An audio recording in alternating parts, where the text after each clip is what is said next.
Bonjour, je suis Elias Koki, je suis professeur des universités au Conservatoire national des arts et métiers CNA Paris et notre cours d'aujourd'hui porte sur le routage et le protocole IP. Nous allons aborder d'abord les concepts de base de l'Internet ainsi que le concept lié à l'adressage IP au sein de l'Internet. On va détailler le format des paquets IP de l'entête, également certains protocoles liés à l'adressage, à l'utilisation du protocole IP. On va également aborder le routage, que ce soit le routage IP, le routage non IP, et également les architectures basées sur le routage IP.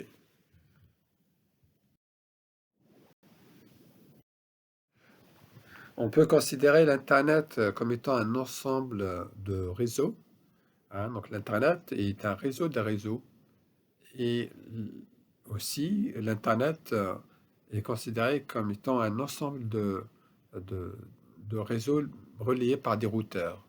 Donc router l'information d'une source à une destination, tout simplement, revient à faire passer cette information à partir d'un ensemble de routeurs euh, qui sont dans ce qu'on appelle les autonomous systems.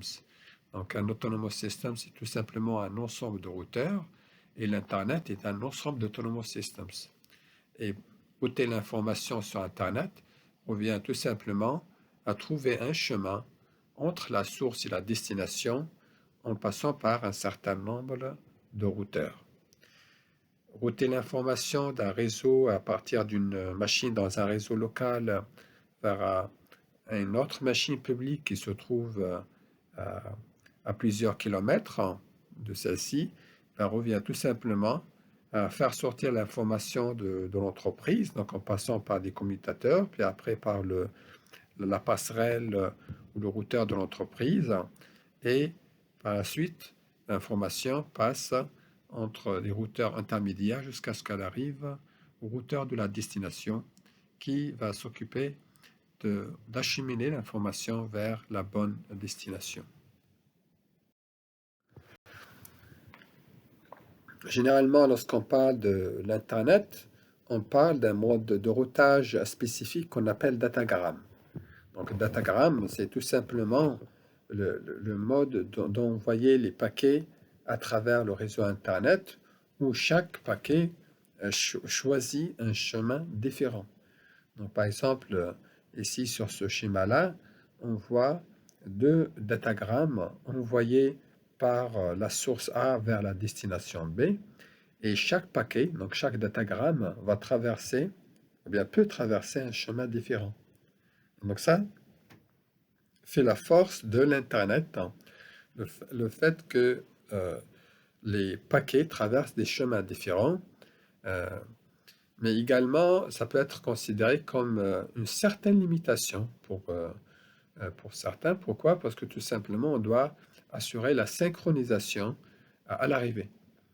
Donc les paquets traversent des routeurs différents, des chemins différents, et on doit assurer une certaine synchronisation pour faire le play-out de ces paquets côté destination. L'Internet est basé donc sur le mode datagramme, donc le mode d'envoyer des paquets sur des chemins différents. Et malheureusement, le mode datagramme est caractérisé par ce qu'on appelle le best effort. Donc, aucune garantie de service n'est assurée sur Internet pour le mode datagramme. Donc, lorsqu'on parle de principe de best effort, bien meilleur effort, c'est-à-dire tout simplement, il n'y a aucune garantie de séquencement, aucune garantie de contrôle de flux, ni contrôle de congestion.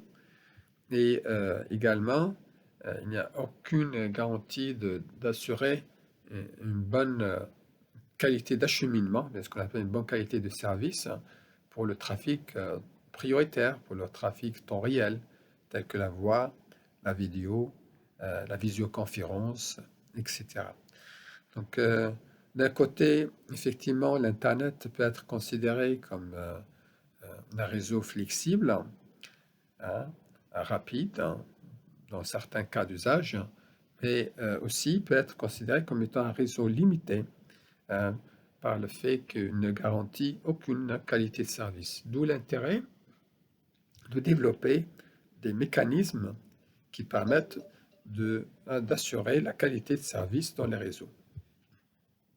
Et parmi ces mécanismes, donc on peut parler de DiffServ, donc l'architecture de différenciation des services dans les architectures IP, ou aussi le mécanisme RSVP, Resource Reservation Protocol, qu'on peut trouver dans les architectures IP pour assurer l'envoi de trafic temps réel. On va aborder maintenant l'adressage IP et on va détailler le format ainsi que l'usage et les protocoles associés à l'adressage IP.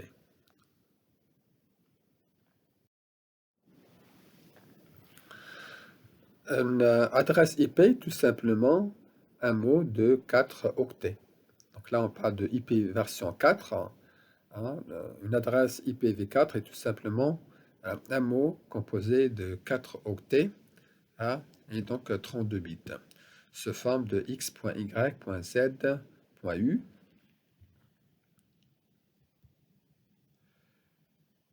Et on peut distinguer plusieurs catégories de classes d'adresses IPv4. Donc, on a déjà la classe A. Dans la classe A, on a 8 bits. Donc le premier octet est associé à la partie réseau, ce qu'on appelle NetID, donc l'identifiant du réseau. Et le reste est utilisé par l'adressage des interfaces, l'adressage des machines à l'intérieur de ce réseau Network ID de classe catégorie A. La classe B contient 2 octets pour la partie Network ID et 2 octets pour la partie machine. Donc on peut adresser théoriquement jusqu'à 2 à la puissance 16 machines dans le réseau de classe B. Et pour le réseau de classe A, on peut théoriquement adresser jusqu'à 2 à la puissance 24 machines dans le réseau A. Une adresse de classe C contient 3 mots dans le Network ID et un seul octet pour la partie host. Donc théoriquement, on peut adresser jusqu'à 2 à la puissance 8 machines dans le réseau de classe C. On a également la classe D et E, bon, mais sont utilisés pour des usages un petit peu spécifiques.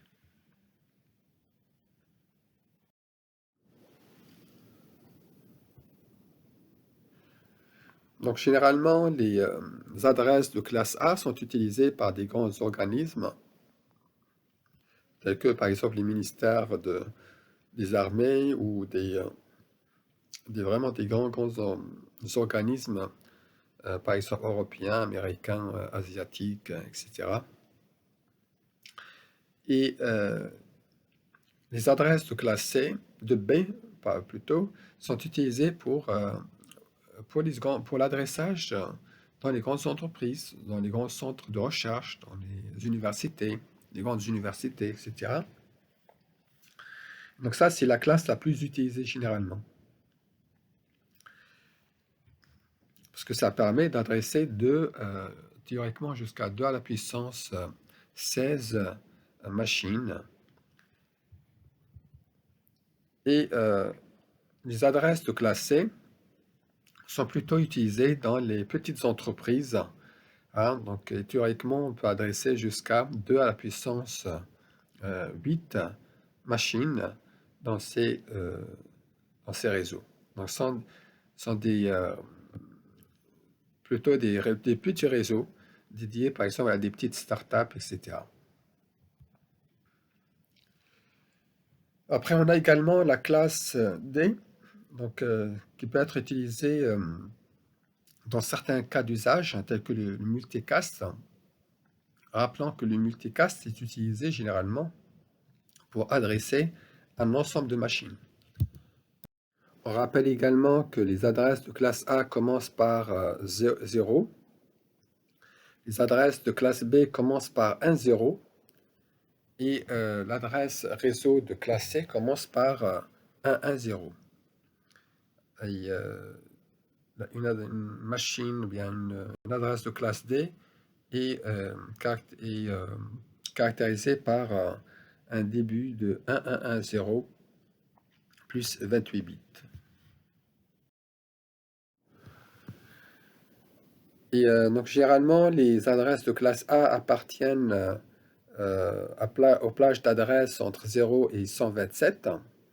Une adresse de classe B appartient généralement à la plage 128 à 191. Et une adresse de classe C, hein, réseau, là, donc là je parle des adresses réseau, donc appartiennent à la plage d'adresses 192 à 223.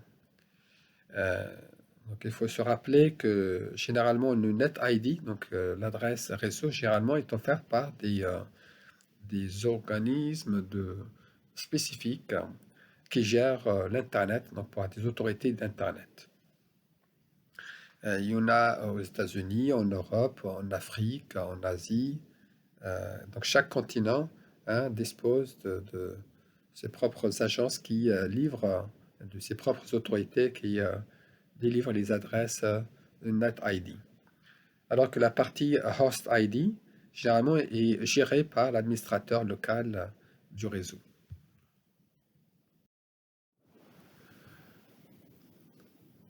Nous avons déjà abordé la notion de masque réseau. Donc, c'est tout simplement une suite de 4 octets. Ben, c'est comme une adresse IP également, hein. Donc, c'est une suite de 4 octets qui est définie par un certain nombre de bits qui sont mis à 1, hein, qui est égal au nombre de bits nécessaires pour définir l'identifiant réseau, hein.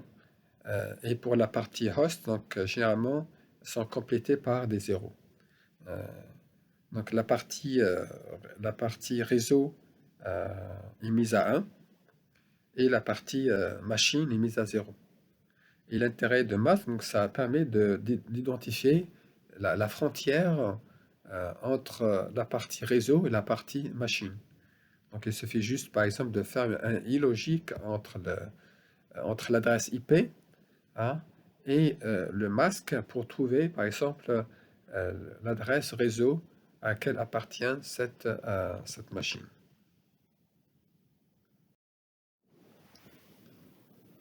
Donc, généralement, le masque réseau associé à une adresse de classe A réseau est donc est donné sous forme de 255.0.0.0. Le masque réseau associé à une adresse réseau de classe B est de 255.255.0.0, alors que le masque de réseau associé à une adresse réseau de classe C est de 255.255.255.0. Donc, généralement, la notion de masque est utile pour, entre autres, hein, définir la frontière entre la partie host et la partie réseau. Par contre, si, par exemple, on sait a priori, on sait d'avance que une telle adresse appartient à la classe A ou la classe B ou la classe C, donc il n'y a pas vraiment besoin dans ce cas-là de préciser le masque du réseau.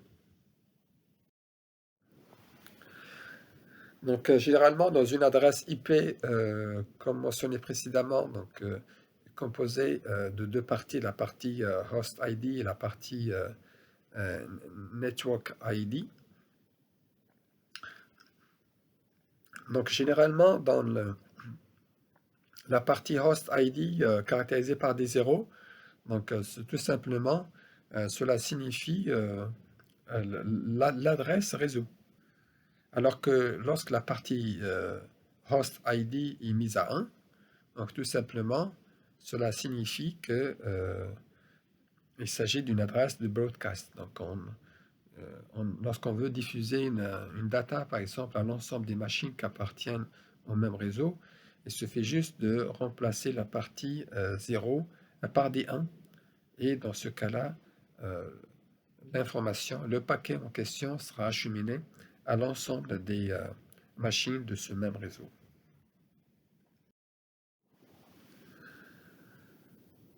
Voilà, donc lorsque la partie host est mise à 1, donc on parle d'une adresse de broadcast. Puis après, on a également des adresses réservées, des classes d'adresses spécifiques pour faire le multicast, etc. Et aussi pour certains usages extérieurs, pour des fins d'expérimentation, de protocolaire également. On a également une adresse qui permet de faire un loopback donc, sur la partie locale de machine, donc, qui commence par le 127. Donc une adresse qui commence par 127.anything. Donc là, on est dans des adresses de loopback locales à la machine. Donc généralement, une adresse IP spécifie une connexion réseau. Donc par exemple, si un émetteur veut envoyer un paquet, bien des données vers une destination D, dont le paquet doit mentionner l'adresse IP source, l'adresse IP destination. Donc les adresses qui appartiennent au même réseau, donc là on parle d'un routage direct, ils disposent de la même partie adresse Network ID. Par contre, si la destination se trouve sur un autre routeur, sur un autre domaine, donc là, ils disposent de deux adresses Network ID différentes. Donc, généralement, l'adresse IP dépend du réseau d'appartenance. Donc, si par exemple, une entreprise dispose d'une adresse de classe B et à un moment donné veut migrer vers une adresse de classe A, par exemple, parce que le nombre de machines augmente, etc.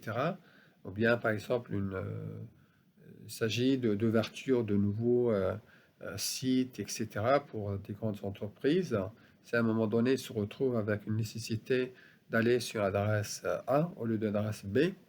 Donc là, effectivement, il a une certaine difficulté à gérer et à assurer donc le passage et le changement de classe. Donc ça pose aussi un défi. Il y a également l'autre défi, c'est le nombre croissant d'interfaces IP. Donc, il y a de plus en plus aujourd'hui d'objets connectés. Chaque objet, par exemple, doit avoir une adresse IP. Donc, on constate l'utilisation fréquente d'adressage IP. Et malheureusement, une mauvaise utilisation d'adressage IP peut également conduire à une sorte de gaspillage, entre parenthèses, en termes d'adressage dans les classes.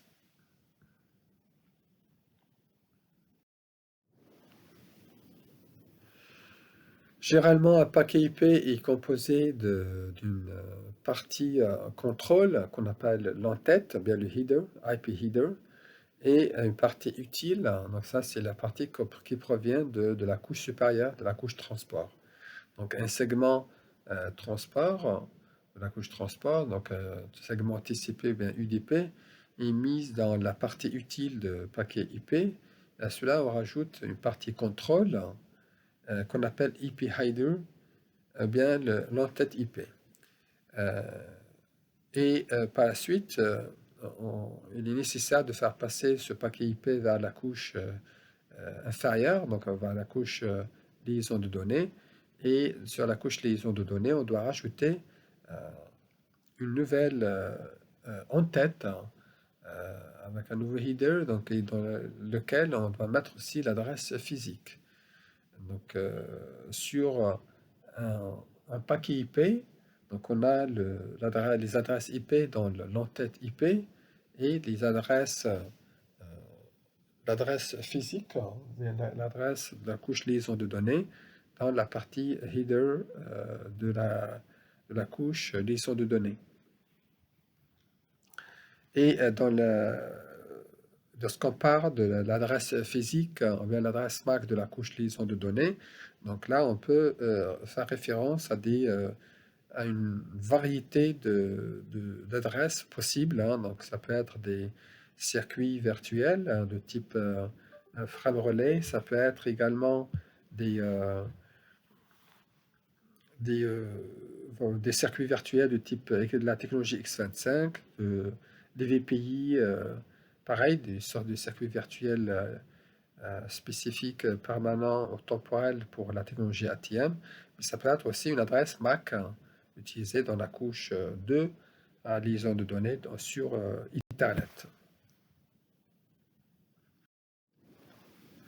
Par ailleurs, il est nécessaire, dans certains cas d'usage, de trouver l'adresse IP à partir d'une adresse MAC, ou bien une adresse MAC à partir d'une adresse IP. Donc parfois, il est nécessaire de faire ce mapping, cette conversion entre l'adresse IP et l'adresse physique, qu'on appelle l'adresse MAC. Et pour cela, on fait appel au protocole ARP, Address Resolution Protocol. Et pour comprendre l'utilité de protocole ARP, donc là, on aborde le scénario, par exemple, où une machine A dispose d'un paquet qui, pour le transmettre à des machines, par exemple à une machine B, une machine C. Par contre, la machine A ne connaît pas l'adresse physique de la machine B.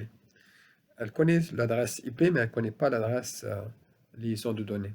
Pour cela, elle doit envoyer une certaine requête, donc un message ARP request spécifique pour dire voilà, je connais l'adresse IP de la station B, par contre, je ne connais pas son adresse MAC. Bien, on peut dire à qui appartient cette adresse IP.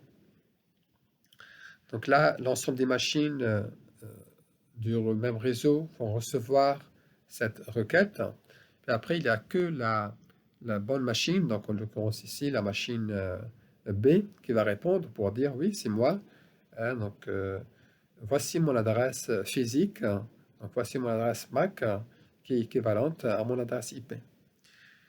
Et donc là, elle répond par ce qu'on appelle le ARP reply, donc un petit message de réponse ARP.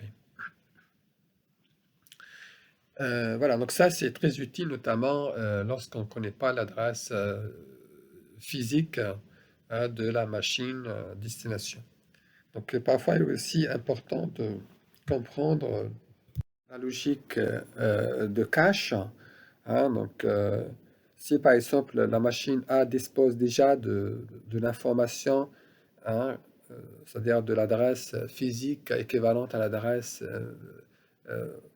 IP, parce qu'elle dispose déjà de ça dans sa mémoire cache, donc pas besoin d'envoyer une requête ARP.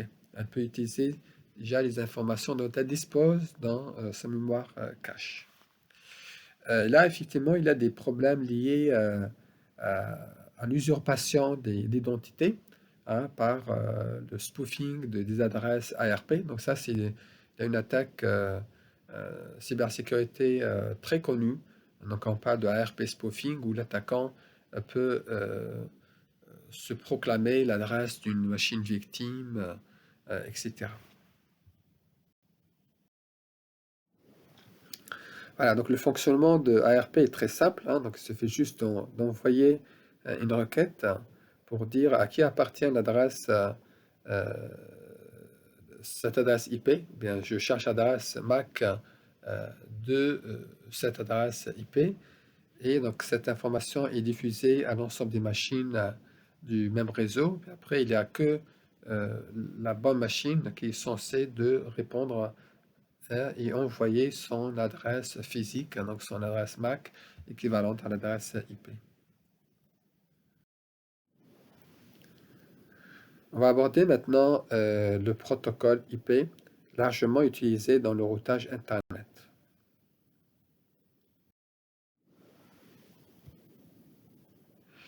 Donc, il faut comprendre que le protocole IP est un protocole largement utilisé pour assurer le routage dans les réseaux distants, dans les réseaux Internet.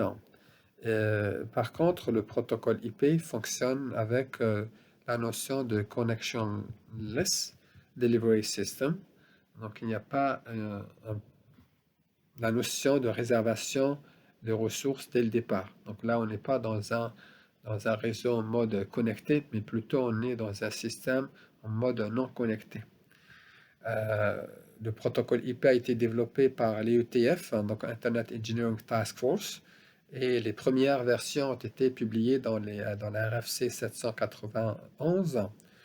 Et dans les versions de départ, donc, on a explicité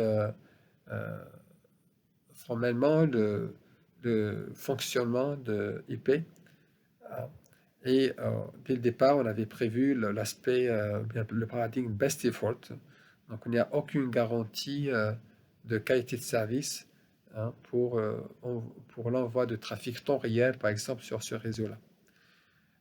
Donc, il faut comprendre également donc, dans ce type de connectionless delivery system, il y a aussi la notion de la non-garantie d'acheminement de paquets.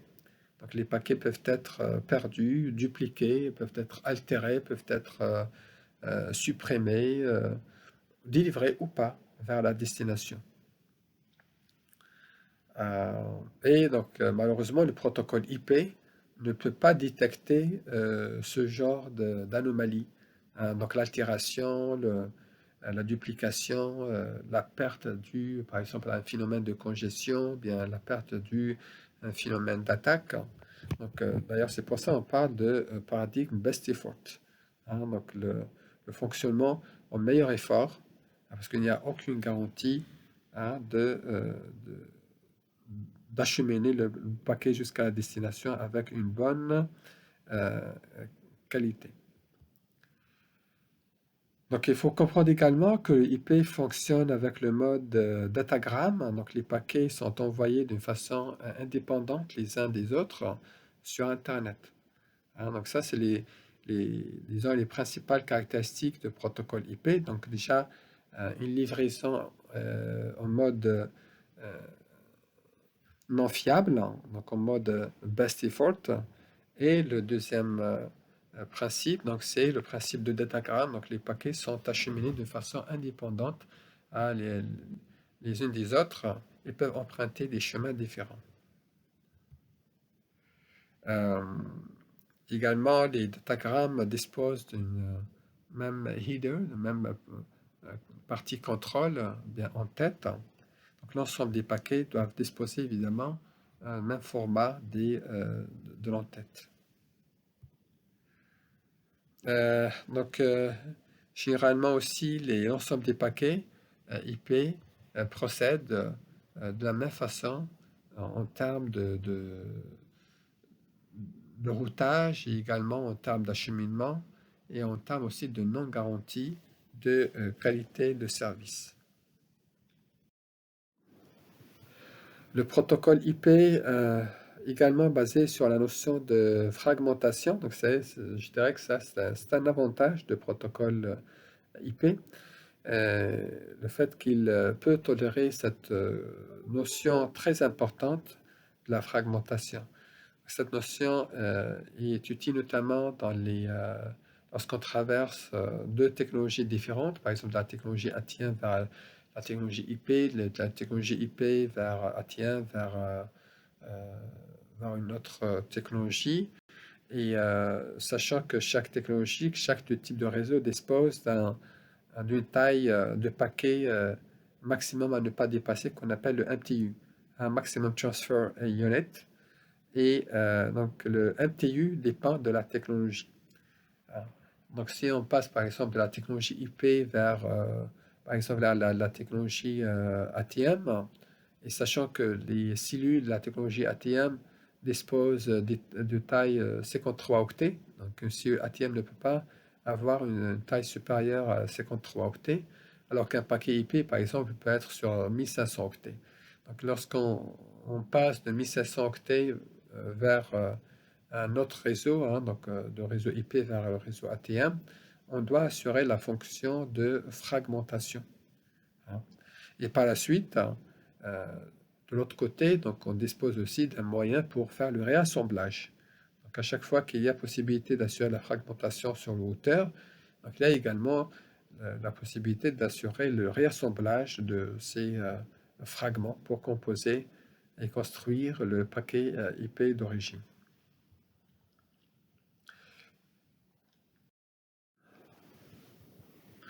Voilà, donc là, je donne juste un petit exemple. Hein. Donc, il y a une machine de réseau local qui façonne des paquets IP de 1500 octets qui traversent donc un routeur, après qui traverse peut-être aussi une technologie intermédiaire où le MTU, un Maximum Transfer Unit, est de 1500 octets.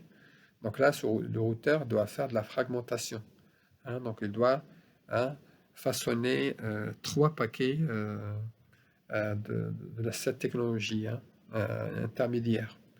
Donc euh, on va diviser, on va fragmenter le paquet à plusieurs paquets intermédiaires qui vont, pareil, emprunter des chemins différents. Puis après, c'est le routeur R2 qui va faire le réassemblage des différents fragments. Voilà, donc on a expliqué qu'un paquet IP ou bien un datagramme IP est composé de la partie utile qu'on appelle datagramme data area. Oui. Et en plus de ça, on a la partie IP header, bien la partie contrôle. Et tout ça, ça forme le MTU. Donc lorsqu'on parle de MTU Maximum Transfer Unit, cela, ça correspond vraiment à la taille de l'entité, bien du paquet, bien de l'enveloppe au niveau de la couche 3. Donc ça englobe en même temps la partie header et la partie data utile, issue généralement des couches supérieures.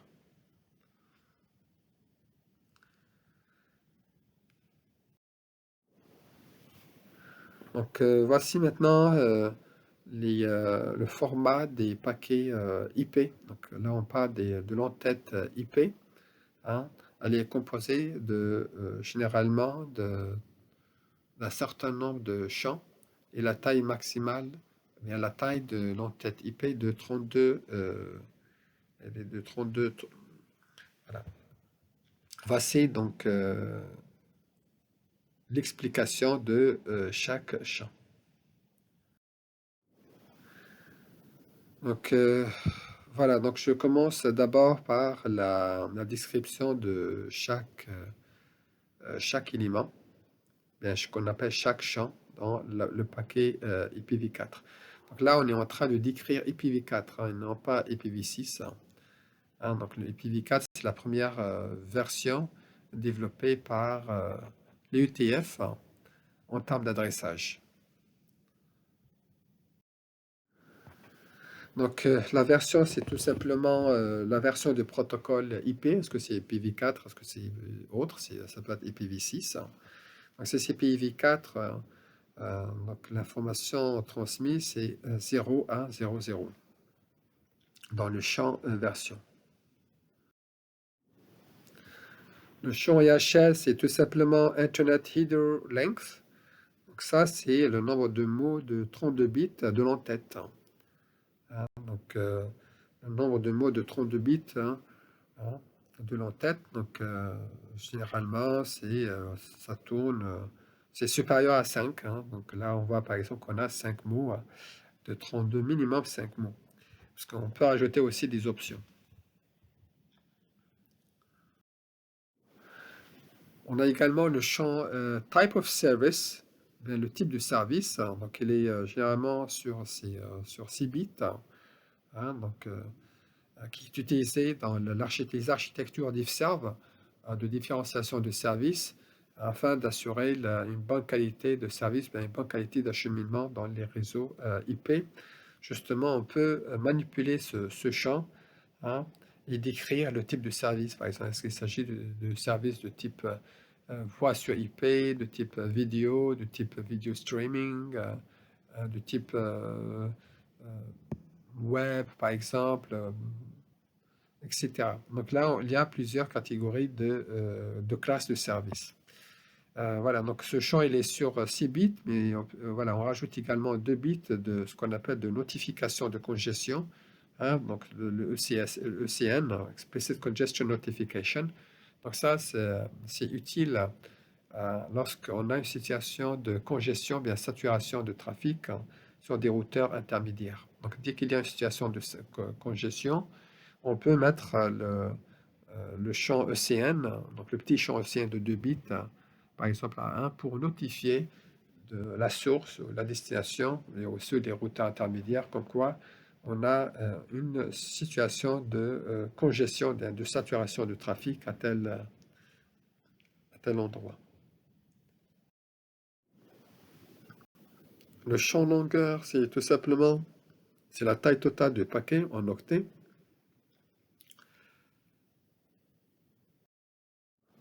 Le champ identification il définit le numéro de paquet dans un flux, hein. Donc, par exemple, si ça c'est très utile, notamment par exemple dans la fragmentation, hein. Donc, lorsque un paquet de 1500 octets est fragmenté un certain nombre de petits paquets, donc chaque paquet dispose d'un numéro, hein, dans le flux, hein. Donc ça c'est utile surtout pour la fragmentation. Et le champ flags et frag offset permettent d'apporter des informations sur la fragmentation. Donc, les champs utilisés flags contiennent 3 bits. Il y a un bit qui n'est pas utilisé. Le deuxième bit, c'est DF pour dire don't fragment. Et donc, lorsque le paquet n'est pas fragmenté, donc c'est ce bit-là qui est visé. Et le petit champ MF, more fragment, donc ce champ-là signifie qu'il reste encore des fragments après ce segment. Donc généralement, lorsqu'on est au dernier fragment, ce champ est mis à 0 pour dire qu'il n'y a plus de fragments après.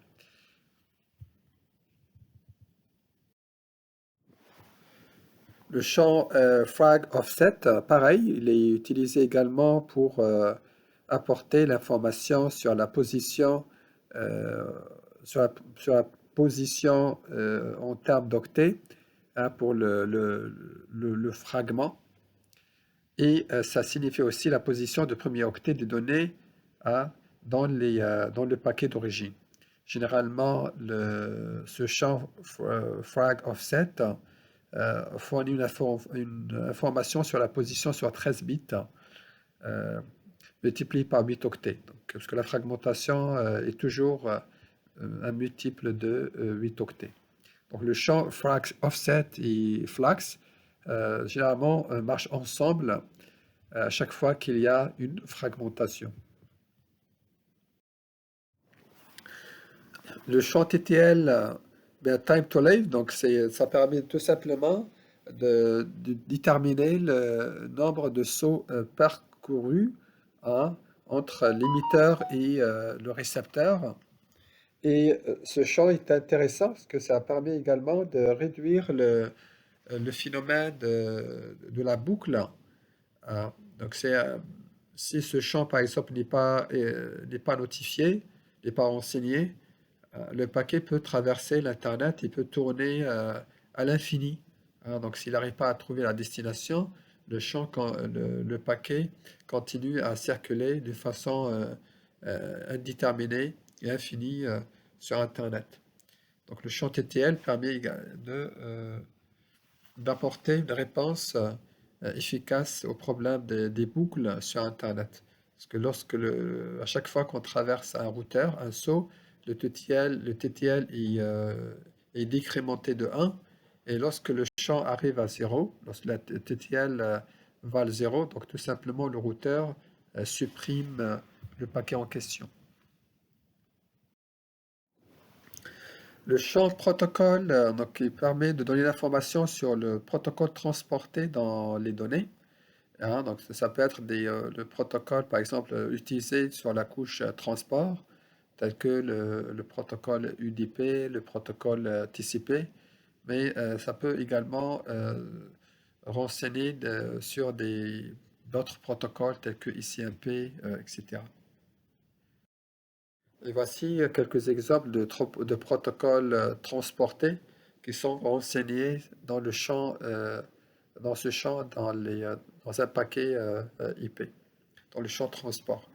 Donc voilà, par exemple, on donne la valeur à ICMP, 6 pour TCP, D7 pour UDP, hein, et on met par exemple le 8 pour UGP. Hein, donc c'est un protocole de routage entre les gateways. Il y a également des valeurs qui sont réservées pour des expérimentations futures, hein, telles que le champ 253, 254. Le header checksum est une valeur polynomiale qui permet de vérifier l'intégrité de l'entête, donc si le paquet n'a pas été altéré. Donc il joue un rôle euh, important dans la vérification d'intégrité des données lors de transfert.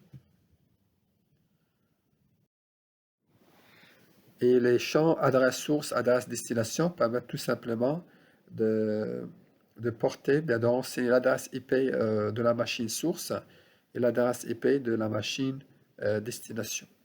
Les routeurs sur Internet utilisent les champs adresse source et adresse destination pour faire le routage, donc pour aller d'une source vers une destination, et à chaque fois donc, on trouve le prochain saut jusqu'à arriver à la destination finale.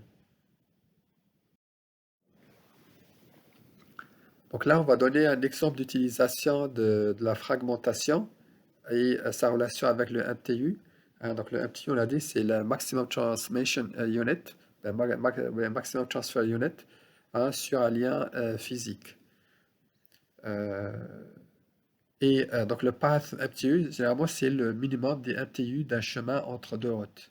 Hein, donc entre deux sauts, on utilise le minimum des MTU possibles. Donc si on a plusieurs valeurs de MTU, on prend le minimum.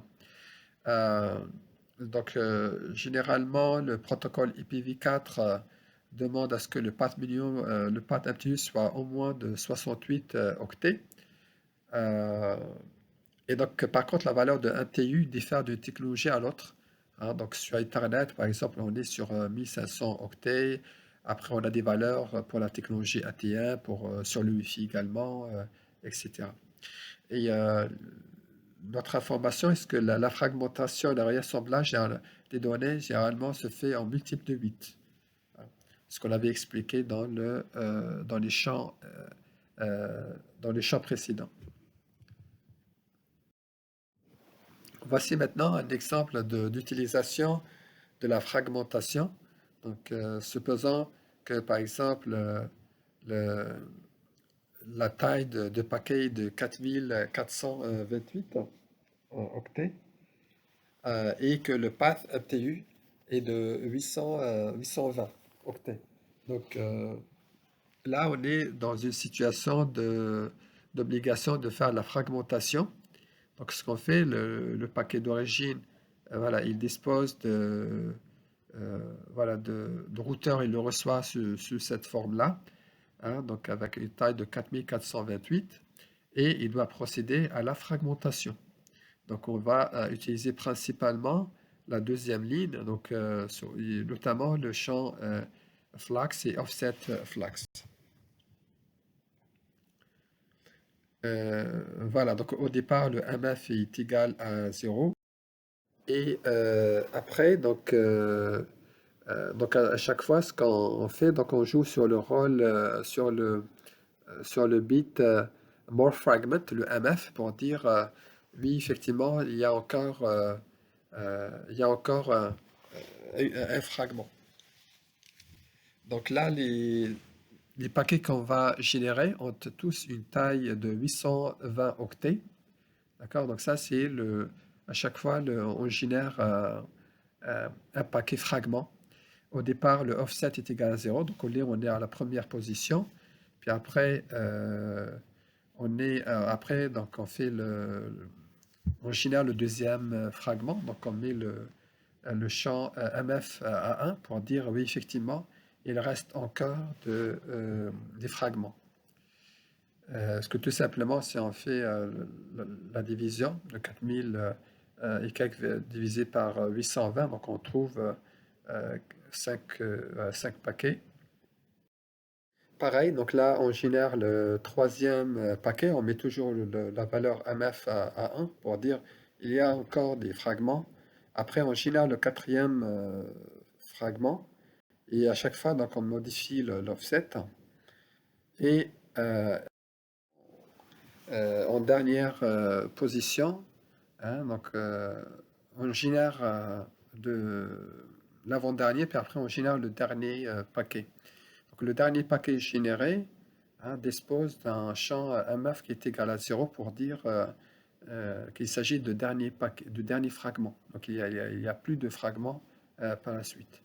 Et si par exemple la valeur bien la taille réelle du paquet est inférieure à 820 octets, ce qui est le cas dans ce dernier paquet-là. Dans ce cas-là, on doit le compléter par des bits de bourrage afin d'atteindre la taille utile de 820 octets.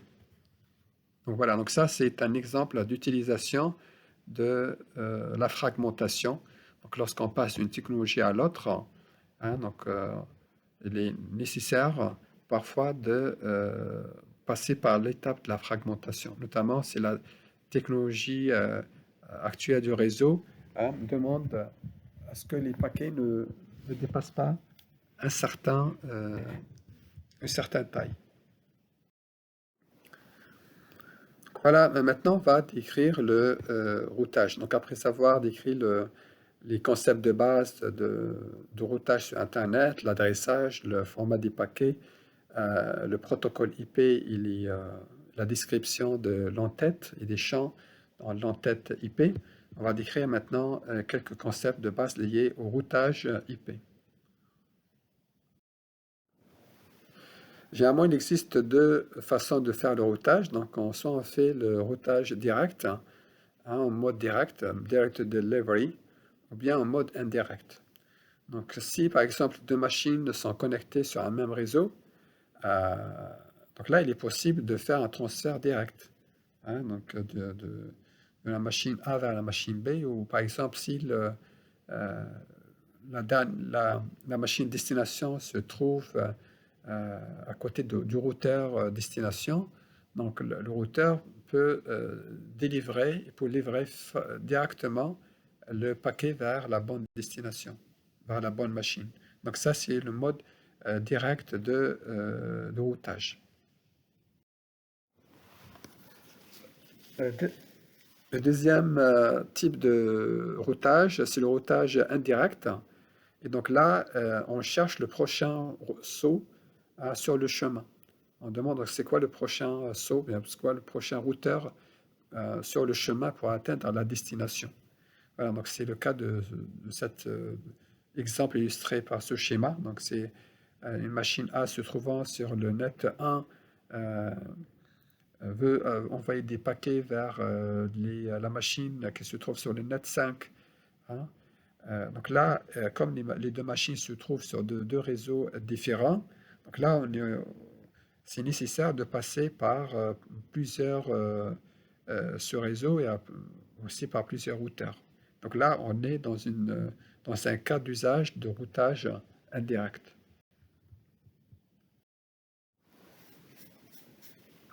Il faut savoir que dans un réseau TCP/IP, les routeurs généralement forment une bonne structure de communication et d'interconnexion, hein, pour assurer le routage de bout en bout. Il faut savoir également que les datagrammes traversent les routeurs d'une façon indépendante. Donc, les datagrammes ne traversent pas toujours le même chemin, peuvent traverser vraiment des chemins différents. Les routeurs possèdent des tables de routage afin justement de déterminer le prochain saut. Hein, donc le prochain saut pour atteindre la destination, notamment dans le routage indirect. Hein, on se base généralement sur une table de routage pour déterminer le prochain routeur à qui on doit transmettre l'information sur le chemin. Généralement, les tables de routage contiennent des paires, hein, donc de deux colonnes, ou bien deux informations essentielles, notamment l'information sur le network, le N, donc c'est le network ID de la destination. Ça, c'est disons l'adresse IP de réseau destinataire final. IR, c'est tout simplement le prochain saut. D'accord? Donc le next hop routing. Hein, donc, il détermine le prochain routeur pour atteindre la destination N.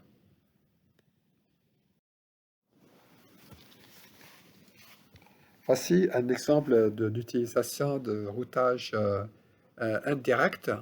Donc là, dans cet exemple, on passe par exemple de routeur 10 voilà, point 0.0 par 0, par exemple, vers le réseau 40.0.0.0. Et là, on voit la table de routage sur le routeur B. Donc, sur le routeur B, on voit que pour acheminer, par exemple, des paquets vers le réseau 20.0, voilà, 0.0, donc là, on fait un routage direct. Et pareil, si on veut aller vers le réseau 30.0.0.0, pareil, on fait un routage direct. Par exemple, par contre, pour aller de B, de routeur B vers le réseau 10.0.0.0, bien pour le 40.0.0.0, donc là, généralement, ce qu'on met, on met l'adresse, l'adresse IP de prochain routeur. D'accord? Donc, on met l'adresse IP de prochain routeur. Donc, par exemple, pour aller de B, de routeur B vers le 10.0.0.0, ben, on met dans la table de routage R, comme valeur R, c'est-à-dire le prochain saut, on met l'entrée de prochain routeur. Et donc, en l'occurrence, c'est 20.0.0.5. Et pareil, donc si on veut aller vers le réseau 40.0.0.0, on met l'adresse de prochain routeur. Et donc là, c'est-à-dire on met le 30.0.0.7. Donc, voilà, donc généralement, la table de routage joue un rôle important dans le routage IP. Donc, c'est les tables de routage alimentées, que ce soit de façon statique ou dynamique, hein, qui permettent d'assurer le routage de bout en bout. Il y a aussi des routes par défaut, donc ça, généralement, c'est la route qui prend effet lorsque notre route n'est pas disponible pour une adresse IP de destination, c'est-à-dire c'est une route par défaut. Donc s'il n'y a pas de route pour aller à une telle destination, on choisit telle adresse IP, mais on choisit telle route. Voilà, donc ça, c'est des routes par défaut.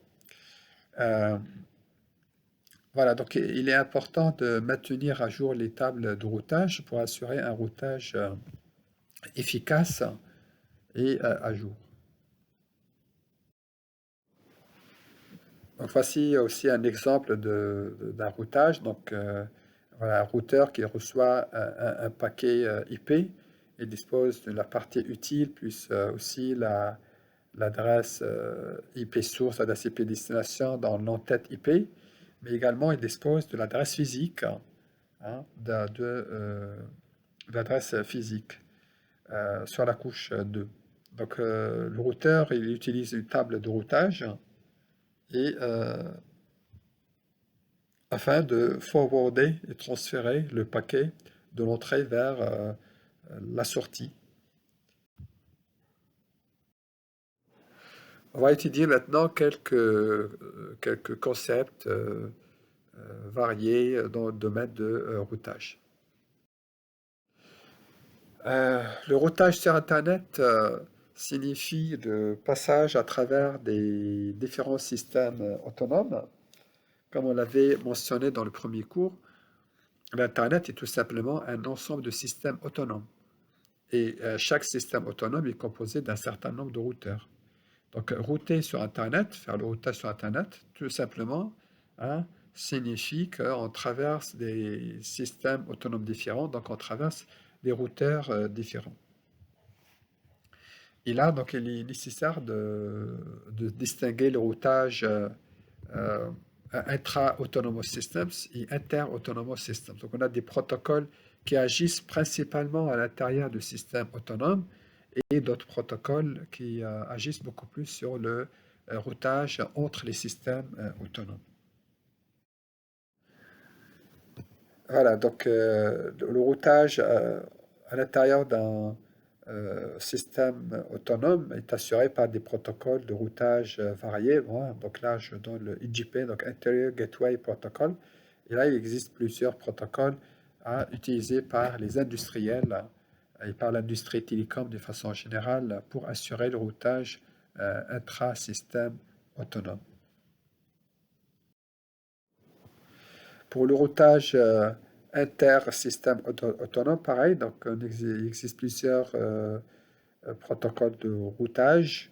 Là, on parle explicitement de Exterior Gateway Protocol, donc ce sont des protocoles qui permettent d'assurer le routage et l'interfaçage entre les systèmes autonomes.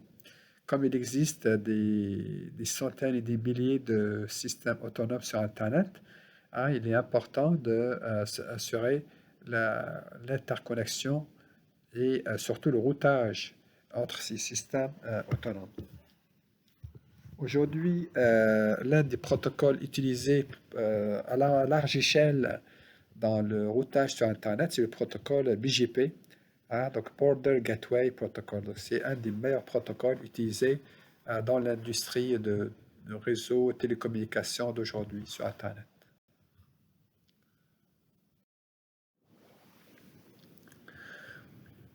Voilà, donc généralement aussi, il existe deux types de routage. Donc on parle de routage statique ou routage dynamique. Que dans le routage statique, c'est tout simplement sont des routes rentrées par l'administrateur réseau. Hein, donc c'est l'administrateur réseau qui configure les routeurs, hein, et qui met à jour manuellement les tables de routage des équipements. Euh, Généralement, ce routage statique est plutôt recommandé pour des petits réseaux, hein, qui disposent d'un certain nombre très limité de routeurs. Et aussi, c'est utilisé aussi dans des environnements qui ne sont pas à forte mobilité dynamique. Donc, par exemple, pour des petites startups, etc. Donc, c'est intéressant d'utiliser le routage statique dans des petites entreprises, hein, parce que ça permet d'assurer une surcharge moins élevée par rapport au routage dynamique.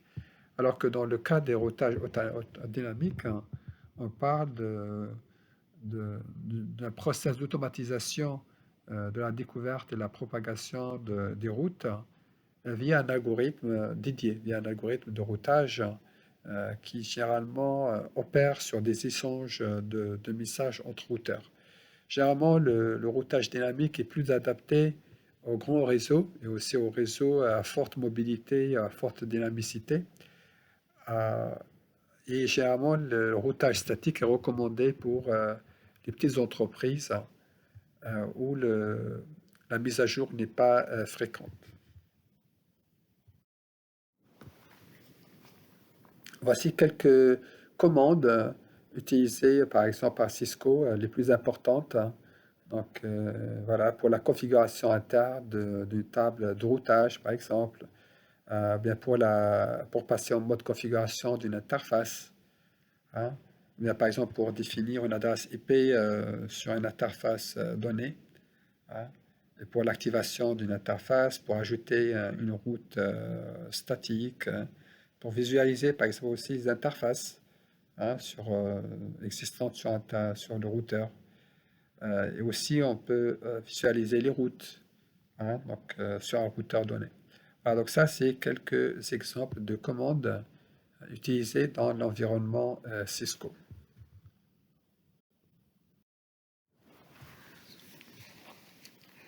Donc, dans le routage dynamique, généralement, l'information, ou bien le process de routage est assuré d'une façon dynamique. Donc, il y a une diffusion périodique sur le réseau des informations de routage. Donc, il y a un échange permanent entre les équipements réseau. Ils échangent surtout leurs informations de routage et surtout, c'est nécessaire d'assurer cet échange lorsqu'il y a des modifications de l'état du lien entre les routeurs, ou bien s'il y a des informations modifiables. Donc, il existe généralement deux stratégies, deux philosophies pour assurer le routage dynamique. Donc, soit on utilise la stratégie de distance de vecteur, et ou bien ce qu'on appelle l'état des liens. Donc, la distance vecteur généralement est utilisée pour des petits réseaux. Et ça, c'est exemple qu'on utilisait sur RIP, le protocole classique RIP. Alors que l'état des liens, le routage par l'état des liens, c'est le plus récent et c'est utilisé aussi pour des grands réseaux. C'est ce qu'on utilise par exemple dans IPOSPF, etc. Donc le routage dynamique aussi est utilisé que ce soit à l'intérieur des domaines, des autonomous systems, ou bien à l'extérieur. Donc l'exemple utilisé à l'intérieur des domaines, des systèmes autonomes, donc on parle de RIP et JRP, OSPF, et l'exemple de protocole de routage utilisé pour l'interconnexion entre les systèmes autonomes, il s'appelle BGP. Donc BGP, c'est un des meilleurs protocoles utilisés pour le routage interdomaine. Et voici une petite description sur la différence entre les deux philosophies de routage dynamique, donc distance vector et link state. Donc la différence, c'est plutôt sur deux opérations, donc que ce soit sur l'identification des voisins et aussi sur la découverte des chemins d'accès. Donc pour la découverte l'identification des voisins, dans la première stratégie distance vector, donc généralement on détecte un voisin indisponible. Si ce dernier, par exemple, ne voit pas la mise à jour de sa table de routage au bout d'une période donnée. Donc, généralement, c'est entre 10 à 90 secondes. Si on ne reçoit pas une table à jour de mon voisin, donc je considère que ce voisin est maintenant non disponible. Alors que dans l'état de lien, généralement, il y a une connexion formelle. Donc, on envoie pareil, donc une information de type hello. Donc, on utilise le hello protocol. Donc, de toute façon, un petit message envoyé pour notifier ses voisins, comme quoi voici l'état de mon état, voici l'état du lien actuel. Donc pareil, on envoie un message hello chaque période de temps, donc typiquement chaque 10 secondes. Donc ça, c'est en termes d'identification des voisins. En termes de découverte de chemin d'accès, pareil, donc là, il y a une petite différence. Donc dans le distance vector, généralement, le routeur crée d'abord la table de routage et qui contient évidemment les réseaux directement connectés d'abord. Puis après, on envoie cette information vers les routeurs qui lui sont directement connectés. Par la suite, le routeur voisin rajoute cette information lorsqu'il la reçoit. Il met à jour sa table de routage et pareil, donc il la renvoie vers le prochain voisin. Dans la stratégie état de lien, donc le routeur crée d'abord une table de routage des liens qui montre l'état du réseau de façon générale, donc sa vision, la vision pour l'état du réseau, puis après il envoie un paquet de mise à jour au réseau. Et lorsque les routeurs voisins reçoivent ces paquets de mise à jour, donc ils font des copies à jour et après ils les retransmettent vers le prochain saut. Voilà, donc de toute façon, dans les deux stratégies, on voit qu'il y a un échange de messages, il y a un envoi sur l'état, hein, que ce soit de la liaison, bien de la présence de nœuds vers les nœuds voisins. Donc en termes de rapidité, effectivement, généralement le link state est plus rapide. Il est aussi utilisé beaucoup plus utilisé, par exemple, dans les routages intra-domaines, alors que le distant vector, généralement, il est utilisé pour des réseaux de petite taille, hein, parce que ça conduit à une convergence lente. Et aussi, le distant vector nécessite des mécanismes parfois spécifiques pour notamment l'identification des voisins, bien aussi pour la découverte des chemins d'accès. Alors, en termes de routage inter-intradomaine, généralement, il existe voilà, plusieurs stratégies. Donc, il y a des protocoles qui permettent de faire le routage intra-domaine. Et donc là, on distingue les deux stratégies, que ce soit distant vector ou bien link state. Et aussi, il existe des protocoles qui permettent le routage interdomaine. Donc ça, c'est l'exemple typique, ce protocole BGP. Donc le protocole RIP se base plutôt sur la vision distant vector, alors que le protocole OSPF se base plutôt sur la vision link state. Donc ça, c'est juste un petit exemple, un petit échantillon des protocoles de routage, hein, et leur classification. Mais sur Internet, il existe évidemment des centaines de protocoles de routage. Donc voici une petite description d'évolution des protocoles de routage dynamique. Donc voilà, donc, on trouve quelques protocoles essentiels, tels que le protocole RIP. Donc la première version a été développée en 1988. Après, on a développé la deuxième version en 1994. Il y a aussi le SPF, il y a aussi le BGP à la version 6, etc. Donc, ce sont des protocoles qui sont anciens, mais qui sont largement utilisés aussi dans les réseaux d'aujourd'hui.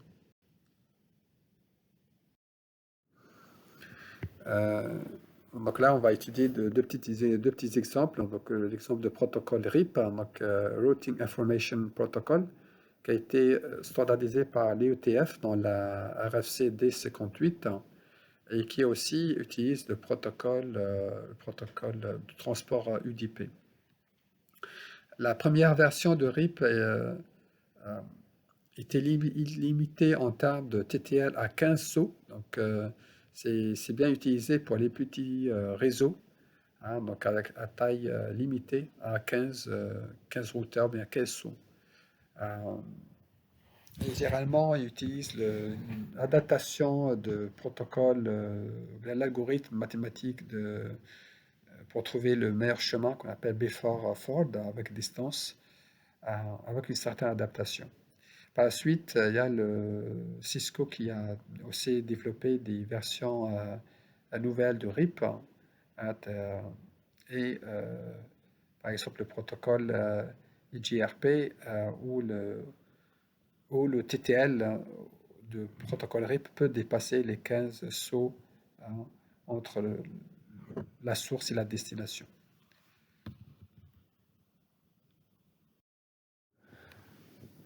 Voilà, donc le RIP utilise une adaptation dynamique de l'algorithme mathématique de Belfort-Ford.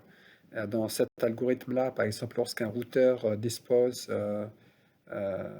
d'informations de routage, donc il envoie d'abord sa table de routage à tous ses voisins, et à chaque fois qu'il y a ne serait-ce qu'une seule modification Donc à chaque fois qu'il y a une modification d'informations de routage sur la table sur ces informations de routage, mais aussi à l'expiration du timeout, donc le routeur il envoie sa table de données RIP à tous les voisins. Donc lorsqu'un nœud reçoit cette table d'un voisin D, s'il contient déjà une ligne de la part entre le voisin D et le routeur d'origine, donc là il va invalider cette table, sinon s'il a des informations nouvelles, donc il va apporter il va la supprimer, ou bien peut-être il va mettre à jour la table de routage et la ligne correspondante. Voici un exemple de protocole utilisé pour le link state, ce qu'on appelle OSPF. C'est un protocole de type link state interior protocol utilisé pour le routage intra-domaine. Il a été standardisé par la RFC 5083 et qui utilise l'algorithme mathématique Dijkstra avec une certaine adaptation. Voilà, c'est un protocole très utilisé dans le routage et qui permet d'assurer une convergence rapide et aussi avec un temps de réponse beaucoup plus optimisé par rapport au protocole de Belfort utilisé par exemple dans RIP. Généralement, dans OSPF, chaque routeur reconnaît la topologie complète du réseau et après, il peut utiliser l'algorithme qu'on a dit Dijkstra pour trouver le chemin le plus court. Mais l'information de base de l'OSPF se base d'abord sur l'échange de l'état des liens entre les différents routeurs interconnectés. Donc à chaque fois qu'il y a une modification, ou bien une expiration de timeout, le routeur doit informer son voisinage et l'ensemble du réseau de cette modification. Donc voici une petite comparaison en termes des protocoles de routage, donc le RIP, le SPF, BGP. Voilà, les trois ont été standardisés par l'IETF. Le RIP généralement est utilisé dans les petits réseaux. Il se base sur la stratégie de distant vector et aussi sur une modification de Bellman-Ford, de l'algorithme mathématique Bellman-Ford. Donc, généralement, il est utilisé dans des architectures du réseau de petite taille, alors que SPF est utilisé par des architectures avec un grand nombre de routeurs et aussi avec une garantie de convergence beaucoup plus rapide. Généralement, BGP est utilisé dans le routage interdomaine, donc entre les différents autonomous systems, et il est aussi très utilisé aujourd'hui dans l'industrie de communication sur Internet.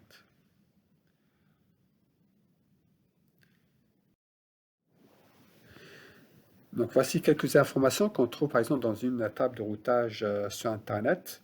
Voilà, donc pour aller d'une source à une destination. Voilà, donc il y a que ce soit l'envoi direct, que ce soit l'envoi indirect.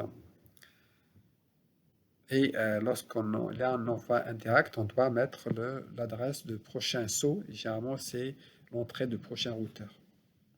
On voit également le masque utilisé pour telle adresse IP. C'est aussi l'exemple d'une table de routage sur un hot et quelques informations d'explication sur les différents champs, sur différents flags. Par exemple, on utilise le U pour dire que c'est route is app, le H pour target is host, le point d'exclamation pour dire on rejette la route. Donc là, c'est une machine faisant partie d'un réseau privé, donc le 192.168.60.0, et on utilise un masque de /24, parce qu'on a 3 octets qui sont à 1, donc c'est le 255.255.255.0. Dans le routage aussi, on est parfois amené à faire de multicast, hein. Donc, lorsqu'on envoie uniquement à un groupe de machines, hein, ou bien un groupe de clients. C'est-à-dire, au lieu de broadcaster à tout le monde, au lieu d'envoyer la donnée à tout le monde, donc c'est ce qu'on appelle le mode broadcast, mais aussi au lieu d'envoyer à une seule machine, il est, dans certains cas d'usage, il est nécessaire d'envoyer à un sous-ensemble du réseau. Donc là, ce qu'on appelle le multicast. Donc voici un exemple d'adressage utilisé pour le multicast. Donc on envoie par exemple sur le, le réseau LAN, le réseau LAN d'entreprise, on veut viser uniquement par exemple deux machines sur quatre, hein. Donc on peut utiliser cette configuration-là, cette adresse IP pour dire par exemple c'est 224.0.0.2. On peut mettre cette information sur l'adresse IP de la destination. Dans ce cas-là, on va router uniquement à telle adresse IP.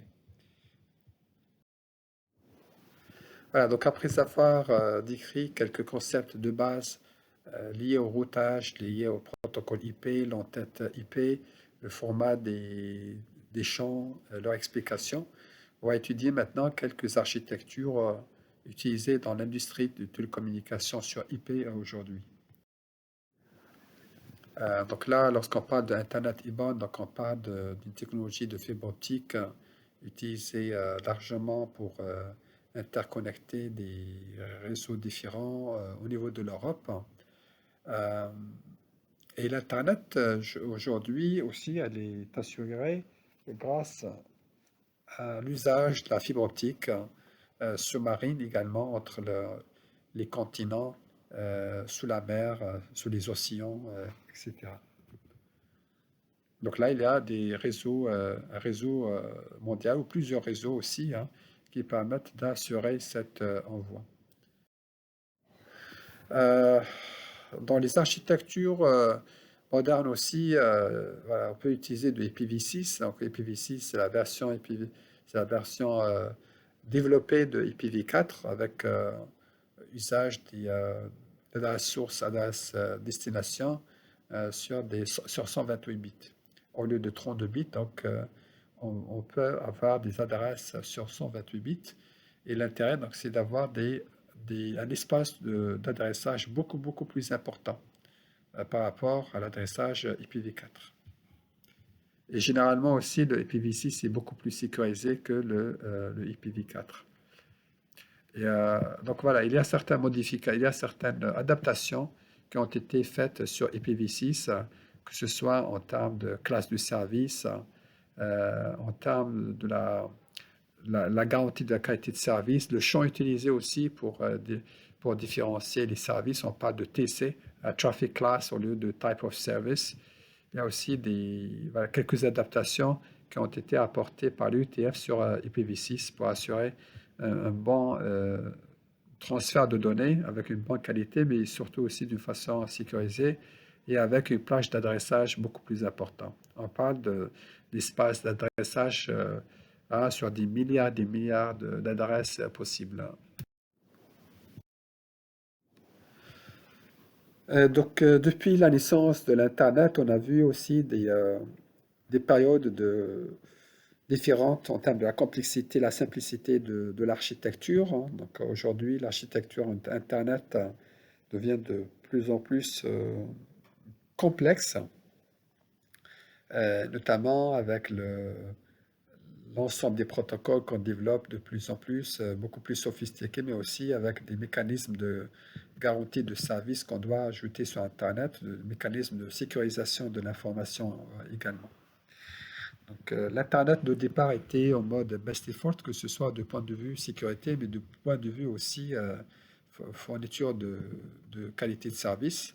Donc, il est important que cette architecture dispose des bons mécanismes qui assurent en même temps la safety, en même temps aussi la robustesse et la meilleure qualité d'acheminement.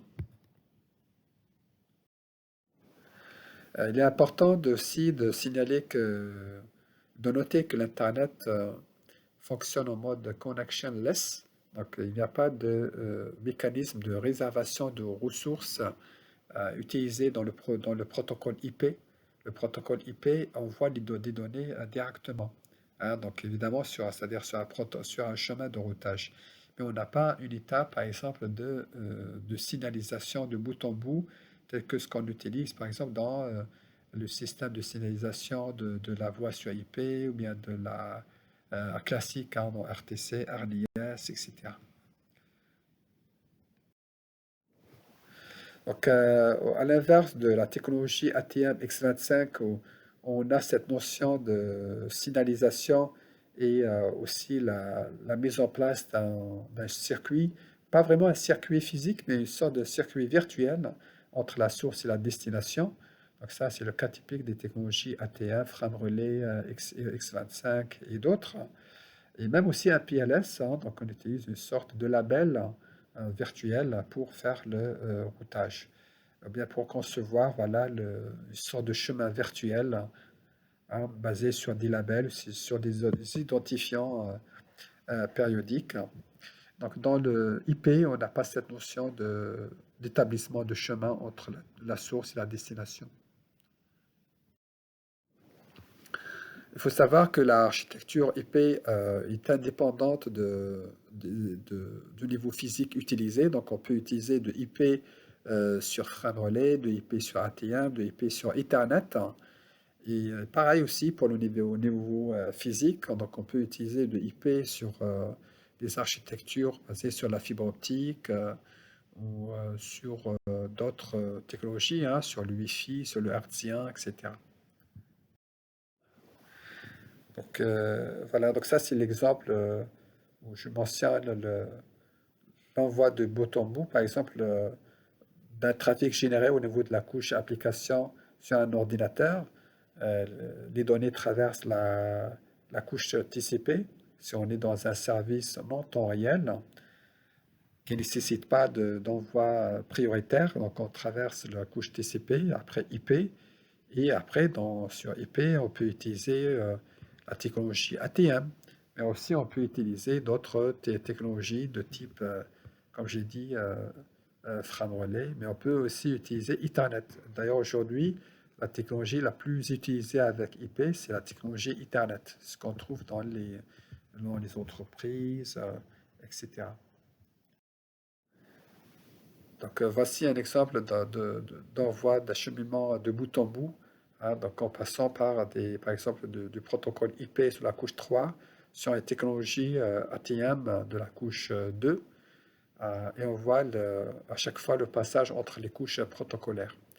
Donc, au niveau des nœuds intermédiaires, on va traverser la technologie ATM et également la technologie IP. Et au niveau des machines émettrices, réceptrices, hein, donc on travers l'ensemble des couches protocolaires, donc les 5 couches protocolaires.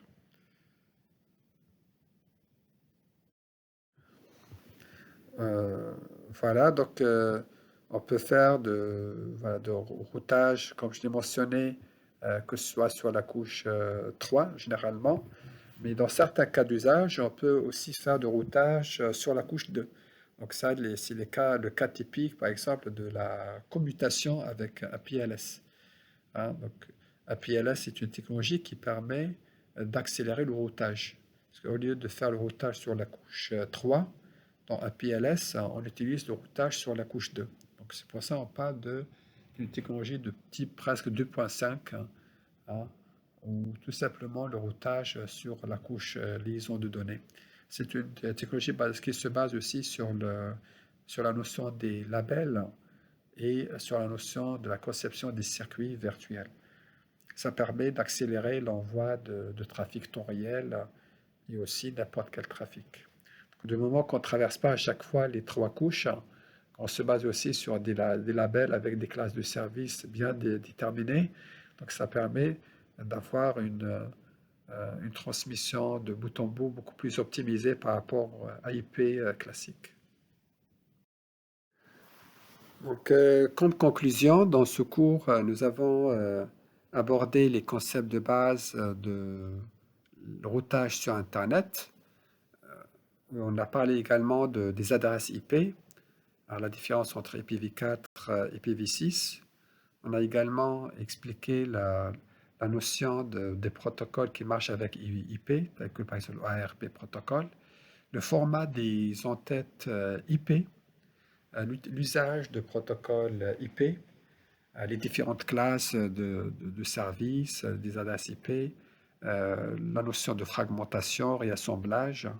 On a également expliqué le routage, qui est une fonction essentielle sur la couche IP. On a décrit c'est quoi le routage IP, hein, et aussi les différentes classes de routage. Donc on parle de routage statique utilisé dans les petites structures, le routage dynamique dédié aux grandes structures, le routage intra-domaine, intra-autonomous systems, et le routage inter-domaine ou bien inter-autonomous systems. On a aussi expliqué la notion de autonomous systems, le routage sur Internet à travers les autonomous systems. Quelques protocoles également largement déployés aujourd'hui, hein. Le protocole, par exemple, BGP pour le interdomaine, le protocole OSPF, intradomaine. Hein, donc les deux classes aussi d'envoi et de découverte de voisins et de découverte de chemins. Hein. Donc on a parlé de la classe basée sur Distant Vector et la famille des protocoles de routage basés sur l'état des liens. Par la suite, on a aussi décrit les architectures IP. Hein, on a vu que l'architecture IP, finalement, elle est indépendante de la couche liaison de données et de la couche physique sous-jacente. Donc, on peut faire de routage IP sur Ethernet, mais on peut aussi router IP sur des technologies de la couche 2 complètement différentes, hein, donc ATM et autres. Mais aussi, on peut utiliser de IP sur des couches, sur des technologies de la couche physique complètement différentes, donc la fibre optique, hertzienne, etc. Et au plaisir de vous retrouver sur un autre cours.